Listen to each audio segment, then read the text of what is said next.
যার কাছে ধৈর্য নাই, সহ্য নাই, মেনে নেওয়া নাই, মানিয়ে নেওয়া নাই, তার কাছে কখনো নিয়ামত আসবে না। এই ক্ষেত্রে আমাদের অনেকের মনের একটা চাপা প্রশ্ন থাকে, জানতে চাওয়া যে ধৈর্য তো অনেক ধরেছি, আর কত ধৈর্য ধরব, সহ্য তো অনেক করেছি, আর কত সহ্য করব। হাজার দিকে উত্তর না গিয়ে একটা উত্তর দেওয়ার চেষ্টা করি, মাথায় এবং মনে বসিয়ে রাখবেন যদি ভালো লাগে। ধৈর্য ততক্ষণ ধরবো যতক্ষণ আমাদের রব খুশি না হয়। সুবহানাল্লাহ।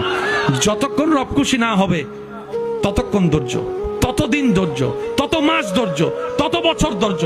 কারণ আল্লাহ তাআলা জানেন কখন নিয়ামত দিলে আমাদের জন্য ভালো হবে, এটা আল্লাহই ভালো জানে।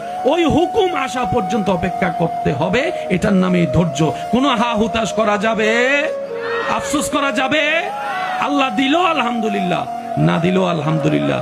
সুখ আপনাকে খুঁজতে হবে না, দেখবেন সুখ আপনার ঘরে নিজে থেকে চলে আসবে। বলেন সুবহান।